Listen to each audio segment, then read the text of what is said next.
just need silence. After a difficult year in London, he wanted distance from noise, from screens, from people who asked too many questions.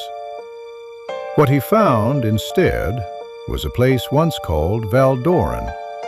Modern maps named it Skalvik Hollow, a remote valley north of Bergen. A few wooden cabins stood beside a dark lake, surrounded by dense pine forests that swallowed every sound. Daniel arrived in late October. The air smelled of cold iron and wet bark. The cabins formed what looked like a crescent facing the lake, as if they once gathered around something unseen. The caretaker, an old woman named Ingrid, handed him the key without smiling.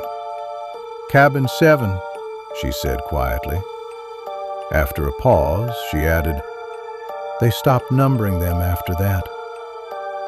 Daniel assumed it was a joke, though her eyes suggested otherwise. That night, unable to sleep, Daniel searched the drawers and found a small leather booklet. It was not mentioned in the rental listing. The first page read, "Valdoran, founded 1683.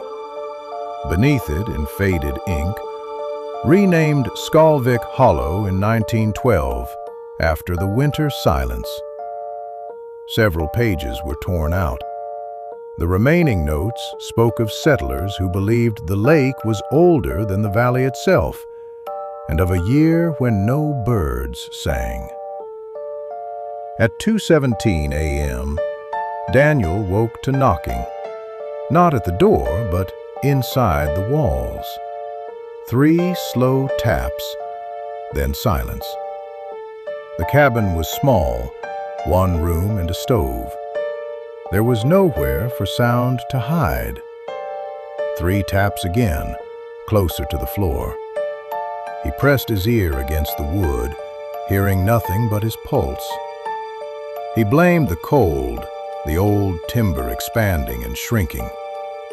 At 2:31 a.m., something dragged itself across the porch outside. In the morning, the lake looked wrong. It was perfectly still, like black glass. Near the shore stood a rotting wooden post, half buried in water. Carved into it were faint letters, VALDOREN,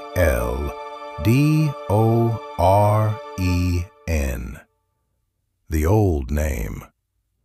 When Daniel turned back toward the cabins, they no longer seemed curved. From where he stood, they formed a straight line, all facing the lake, like silent witnesses watching something beneath the surface. The second night, the knocking came from under the bed. 3 taps, a pause, 3 taps again. Daniel did not move. Slowly, he leaned over the edge of the mattress. Nothing was there but darkness. Then he felt it, cold spreading under the floorboards.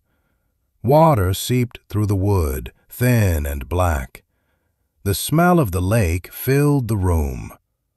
Outside, the forest remained silent, as if it had been holding its breath for years. Daniel stepped back as the water spread across the floor, stopping just before his feet. The knocking returned, louder now, not from below, but from the walls, the ceiling, the door. 3 taps, always 3. He grabbed the leather booklet, flipping to the final loose page he had missed before. The ink looked fresh. It read, "The 7th cabin completes the line. When it is filled, the lake remembers." His breath grew shallow. He looked outside. The cabins stood perfectly aligned, facing the lake like offerings placed with care. In the reflection on the black surface, he saw something impossible. There were not 7 cabins, but 8. The 8th stood behind him. Slowly, he turned. His own cabin door was closed, though he was certain he had left it open. The knocking stopped. Silence fell heavier than before. Then the lake rippled for the first time. A single wave moved toward the shore. The water beneath the cabin receded as quickly as it had come. Everything looked normal again. Too normal. Daniel stepped outside, heart pounding, only to notice something carved above his cabin door. It was not there before. The carving was a number, 8. The wood was still splintered and fresh.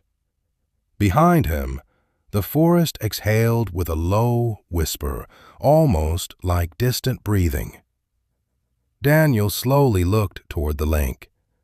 In its reflection, 7 cabins stood quietly.